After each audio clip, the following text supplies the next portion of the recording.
hari na quartier bitwa quartier Swahili itandukana ry'abo bavyeyi kubera ubuhumbu n'ingeso mbi biraducanga ntituzi gituma abantu abashinga ntaye baho barakunda nyene ucuvyuma ngira ni kubera hashushe cyane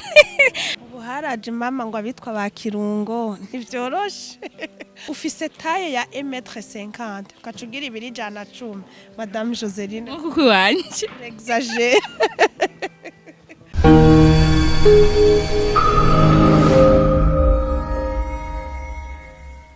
Sari bakunzi ba MIJO Talent TV mwiriwe canke se mwaramutse bivanye naho muherereye nkuko bisanzwe kuri micro ni Joseline Irankunda agarutse ubugira kandi kugira ngo abanezereze mu biganiro bigenda bitandukanye nkomeza kubatorokaniriza uyu munsi rero nkuko nari nabibemereye nabagarukaniye wa mutumire umuformakazi wo kubitaro bikuru by'intara ya Cibitoke musanzwe muzi ku izina rya IRAKOZE Irène ku kiganiro twaheruka gukora hariho benshi batwandikiye baratubwira ati ikiganiro cyabaye ciza mwatanze impanuro nziza ndetse biba byiza yuko twokibandanya kuko hari byinshi tutashoboye kugeraho ariko no munsi twifuza kugeraho ndabatumiye rero mukurikirane MIJO Talent TV muyibuka gukora muyibuka gushaka commentaire ibyo mudatahura ibyo mwifuza kubaza ibyo mwifuza kumenya byose reka rero twakire umutumire wacu kuri uno munsi turamuhaye ikaze madame IRAKOZE Irène namahoro amahoro umeze neza turashima madame Irène mwaberewe cyane urakoze Irène twagomba rero tubakira ugira kandi muri MIJO Talent TV tunabashimira ku kigoro kukuntu muri ko murafata akanya mukakaduha by'ukuri biriko biradushimisha cyane ego natwe biraturyohera kuko iyo utanze ikiganiro mu bisanzwe hari igihe gifasha umuntu nk'umuntu agahinduka bivanye n'ivyo uri kuravuga bakunzi ba MIJO Talent TV murabona yuko umutumire wacu IRAKOZE Irène twamaze kubonana twamaze kwicara kugira ngo tuyage bimwe mu byo twayaze ubushize hariho benshi bagiye baratubaza ibibazo bitandukanye ndetse baranatubwira ati icyo kiganiro muze mukibandanye kugira ngo dushobore kumenya neza ingwara yo gufungura nabi icyo ivako nikiyitera n'ingene twoyikingira madame Irène muri makire twagomba utwagurire neza ibintu bituma ingwara yo gufungura nabi iguma yibonekeza turazi neza si mu ntara ya Cibitoke gusa hashobora kuba hariho n'ibindi bihimba bifise iyo ngwara mu gihugu cy'u Burundi tutazi ni giki woshobora kubwira abarundi kuvyerekeye iyo ngwara nkuko ubushize twabivuganye umwanya ukatubana muke turavuga ati turashobora kwisanzura kugira ikiganiro cyacu caguke tuvuge ibituma iyo ngwara ishobora kugwira nico ivako mu bisanzwe iyo ngwara yo gufungura nabi nkuko nababwiye ibituma ni byinshi hari ico twokwita facteur primaire facteur secondaire na facteur tertiaire kubera twize muratwihangana tuzazacishamo agafaransa kugira n'abandi babashe kuvyumva rero hanini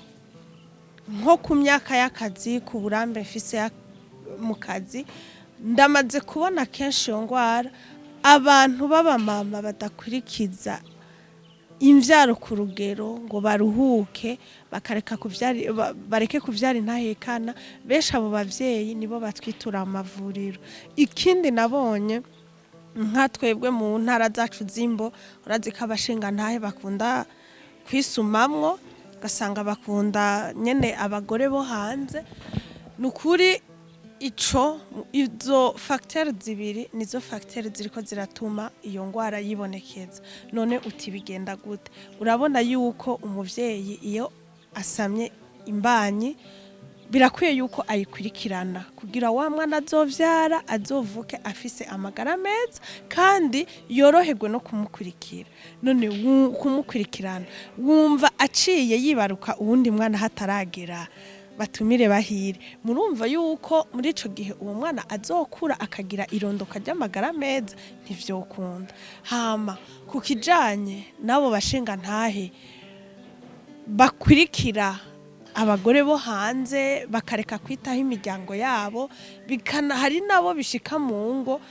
bakavana burundu urumva umuvyeyi umwe ntashobora gusahiriza ikibondo canke asahiriza umuryango rero muri ico gihe itandukana ry'abo bavyeyi kubera ubuhumbu n'ingeso mbi urumva ko bituma habaho ico no kwita guhungabana k'umuryango ukuboko kumwe ntaco kwimarira ntikuyagaza rero iyo umuryango uvuye ku nzu urumva imbeho ica yinjira rero muri ico gihe haca haba iyo ngwara irashobora kuca yibonekeza aho hantu yego Madame Irene muravuze ati birashobora gushika ugasanga bivuye ku ngaruka yo umuvyeyi akurikije umwana atageze none ko dusanzwe tuzi yuko ubu keshi bamwe baravuga ati kugira ngo umuntu ashobore kwikingira gukurikiza abana ku rugero hariho abavuga ko baja kuri metode planning familiale bijya batera inshinge utugegene utunyuzi abandi bakabigwanya bivanye n'amadini bivanye n'imyizerere yabo bakavuga ati zirya metode ziratera ingwara nta mugore wanje yoyijako abandi bakavuga ati hari igihe uyijako ukava amaraso menshi ugacika umugongo yani zikamera nk'izibatera ingaruka mbi woshobora kuduha nk'umuco kuko urumva ko naco kiri mu bituma iyo ngwara iza kuko mu gihe atinye kuja kuri ge metode agaca kurikiza umwana atageze urumva yuko haca haziramwo ya ngwara yo gufungura nabi twashaka rero duhe umuco kukijanye n'ivyo bintu by'ingene ubafashe ingene boshobora gukurikiza neza kugira abana ntibagire iyo ngaruka mbi erega ahari abantu ha murunturuntu kandi ico twokwita kugira uhindura umuntu n'ikintu bisaba umwanya turamizako abo bavuga yuko iyo ufashe inshinge hari haba abagira kugira umurindi kuva canke ivuduka ry'umurindi urumva abantu nyene umuntu avuga ikintu ko acumva ariko pratique nayo n'ikindi kintu rero ico nagenda kubwire kuri ico kintu nuko umuvyeyi wese kuneza yiwe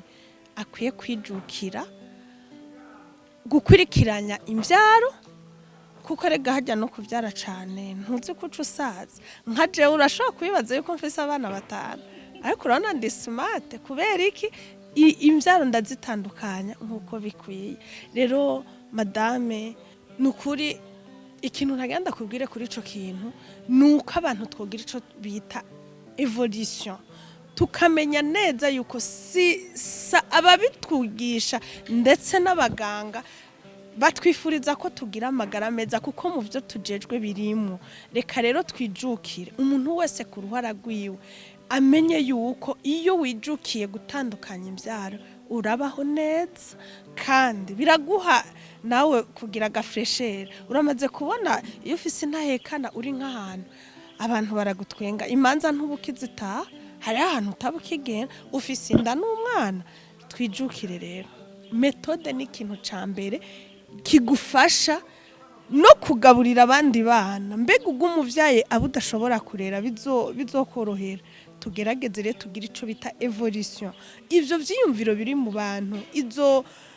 ivyo bitekerezo bibavemo tumenye yuko gutandukanya imvyara ni kuneza yiwawe ubuhoho ubuhinga bwaraje isekeza mu gihugu cose bariko barahimiriza abagabo nabone mbevyo warubizi yuko oya ibyo bagabo ntabyo narinzi nabo barashobora kwikingira kugira ngo babyare ku rugero arabagabo uratora mu bisanzwe gutandukanya imbyaro ico no kwita ama metode ni menshi ego kwikingira ni kwinshi ubu rero ku bagabo akabijya uragenda n'umukenyezi wawe mukavugana bakabatandukaniriza imbyaro ico twokwita vasectomy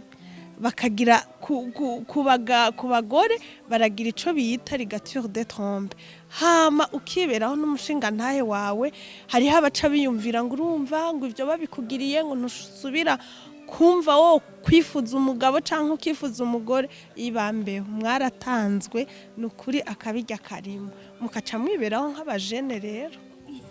Madame Irene utubwiye ikindi kintu tutari tuzi mu bisanzwe abantu benshi basanzwe bazi yuko kwikingira kenshi ari abakenyezi bagenda bakabatera inshinge bakabatera bagashiramwo akanyuzi n'ibindi ntago bari basanzwe bazi yuko hariho ubuhinga bw'abagabo bagabo muri ko muradukurikirana murumva rero yuko ubu mukwiye kuja hamwe n'abakenyezi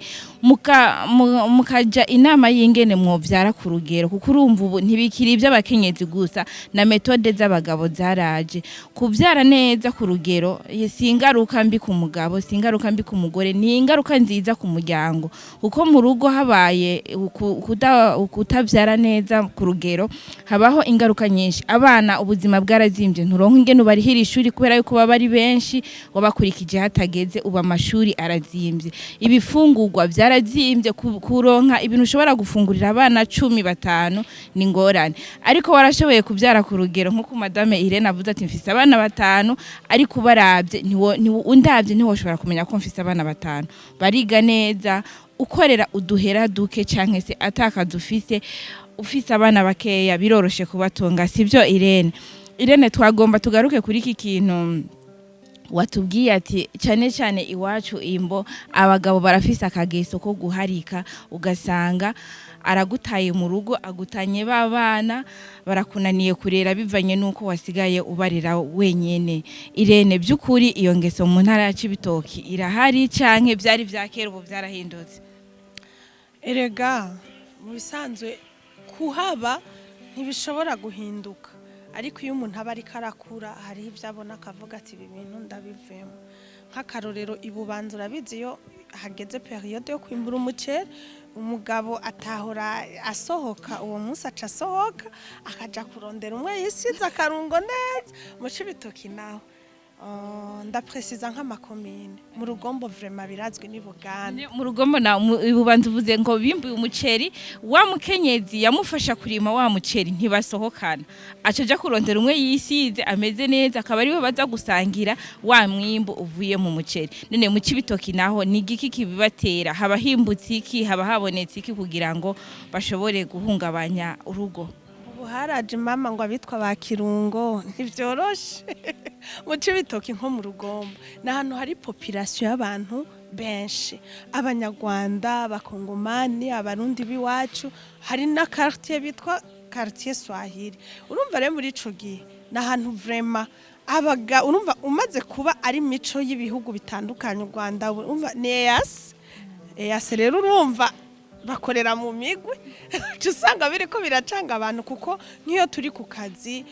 wakiriye umugwayi dukunda gusanga izo komine rugombo Buganda tukiyumvira tukagira amayetide none kubera ni kubera rigegwirirana ry'abantu hari surmenage hari biki ariko ca dusanga nyene imico iragoye aho hantu Buganda rugombo biraducanga ntituzi gituma abantu abashinga ntaye baho barakunda nyene ucubyuma ngira ni kubera hashushe cyane okay Madame Irene tugaruke kwanza kuri rya metode y'abagabo watubwiye mu Cibitoke kuri hopitale Cibitoke mwoba mubona abagabo benshi bitabira ko kamo ko kuza kwikingira ngo bashobore kwibaruka neza canke babirekeje abakenyezi bonyene byo babishika mukabona abagabo baravyitabira canke ntibavyitabira umugabo akunda umugore wiwe s'il vous plaît ashaka umugore aguma ari smart niho cyo kikwereka yuko uwo mugabo atabushurashuza jamo ariko umugabo uzosanga arungi ku mugore amuhimiriza ngo tugenda ari we bahagarikira imbyaro uwo mugabo ari sisfe uti kubera iki upusa madame wawe ni mugende mwese bayibagirira ejo niwabimugirira nawe ucuja kwisumamo hanze sivyo rero urumva nko mu Cibitoke ni mu gihugu cose nisekeza kuba vyifuza urashobora gusanga nk'umuntu afise abana 9 muri ubu buzima vraiment abana 9 uzobagaburira gutega Madame Joseline ingorane cyane rero urumva nukuri kwivurira iwacu baratwitura ni mihingo yose ubu rigashira hamwe penesere rijeje irunduka ry'amagara y'umuvyeyi n'ikibondo ririko rikorera mu gihugu partout bariko barahimiriza kandi baravyitabira cyane murakoze Irene twagomba kandi tugaruke kuri irya ngwara yo gufungura nabi kuko niyo twagiye turavuga cyane mu kiganiro cacu waravuze ati n'umwana w'umukire arayigwara uratubwira ati hari igihe bishika umuntu ugafungura ibintu byinshi byiza bigatuma uyigwara nuko bimeze canke birashika nyene ukanywa amata menshi naye akaba yotuma ugwara ingwara yo gufungura nabi bo samata menshi mu bisanzwe ingwara yo gufungura nabi hoho urazi icari co ingwara yo gufungura nabi gufungura nabi nuko kuyigwara urumva urayigwaye kubera harimwo ibintu wagize iki wabuze bikenewe muri ya migwi tuzi ngirakamaro mu mubiri sivyo rero iyo ngwara niyo ufunguye nabi ukavyibuha ukagira ibiro birenze hariho ibiharuro dufatirako naho nuba wafunguye nabi none ufise taye ya 1m50 ukacugira ibiri jana 10 Madame Joseline kuko wanje exagere ahubwo ni kugira nanjye ndoze mu mpime ndawe ko iyo ngwara itoba yaramaze kumfata iyo tablo yo gukarikira ndayigendana muri telefone genda umpime neza cyane ibikoresho mugabo hari ico mbura mugabo ndagupima kweri kugira umenye ko wafunguye neza canke wafunguye none nkubu bishitse ukampima nkaca nsanga nanje naramaze kuyigwara ucumvura gute ncanza muri barya umuvura mu bitaro canke hariho izindi traitement mushobora kuma canke mukambwira ati uzoza urafungura uku nuku kugira ngo ushobore gusubira kuri ta normale yawe nivyo nashaka kukubwira kuko narakubwiye yuko nyangwara nuvyibushe akagira ico bita obesite uba warafunguye nabi rero muri ico gihe turagira ico bita psychoeducation tukakwigisha tukakwereka ibyo kuye gufungura kugira uburebure bwawe bujane n'ibiro vyawe erega pana kugumufungura ubona ngo uravyibushe benshi bibaza kari sante tuba turiko turikwegera ingwara rero urumva yuko nk'ubusanzwe ugwaye uri umunyabirato benshi rero ntibemera yuko uje kugwarira hagira umunyabirato bibaza yuko ujya bari umukene nivyo uyu munsi rero nkeneye gusigurira abantu bumve yuko ushobora kugwara iyo ngwara atari uko ukenye kandi nawe utogutinya kubera none ufise obesite uba deja uri muri critères z'umuntu agwaye ucuza nka kwigisha nk'umugwayi nk'abandi murakoze cyane Madame Irene ntago twari dusanzwe tuzi yuko abantu bifise abantu bigaburira neza bashobora kugwara iyo ngwara twagomba tugaruke rero ku buzima busanzwe bwo hagati mu gihugu ko murazi yuko mu gihugu mu bisanzwe muri kino gihe hari ubukene ubuzima bwarahindutse usanga umumama yirirwa kurima avuye kurima azanye udusombe akadusekura agaca akubita kuziko nta mavuta nta munyu agaca agaburira abana bagafungura murumva isi ahigeze umukire iyo ngwara iramufata n'umukene ikamufata uburya twadusombe iramufata n'uburya indya ziryosha rira ku meza nziza nawe nyene ikamufata Madame Irene twashaka kuheraheza iki kiganiro cacu muri make uhereze impanuro ku bantu babakire n'abakene kubijanye n'iyo ngaruka yo gufungura nabi ahubwo imbere yuko nosa nugira conclusion abantu bose abatumire bariko baranyumva hariho abantu kugeza no saha batazi imigwi 3 y'imfungurwa dushobora gufungura rero mu gufungura uri kuranyumva Madame Joseline untegere neza none utabanje kumenya d'abord imigwi 3 y'ibifungurwa no kubaza urashaka kuyimbwira oya nayonzi reka ndayivuge n'abatumire banyumvireho kugira tuze turakora ivyo tuzi nabo bagwari obesite bamenye ingene mu gufungura ifungurwa bafungura ngira kamaro apana gufungura gusa kugira bagire biganye nibi vraiment kuja kuri taye rero umva Madame Joseline mu gihugu cacu dufise ubwoko butatu bw'ibifungu imigwi 3 hariho ifungurwa ndema mubiri ntanga nguvu n'ubukomezi nasanganya ngabura menga twarabyize mu ishuri ni kubara nabyibagiwe birashika kuko imitwe urumva memoire zacu n'imyaka turiko turajamo birafutika mugabo muri ndema mubiri ziri ubwoko bubiri hariho ibiva mu bikoko n'ibiva mu bimera hariho umuntu ari inyama akajya n'ibiharage abazi yuko ari none waruzi yuko ibiharage n'inyama ari muri ndemamubiri. Turakwiye kuza turegera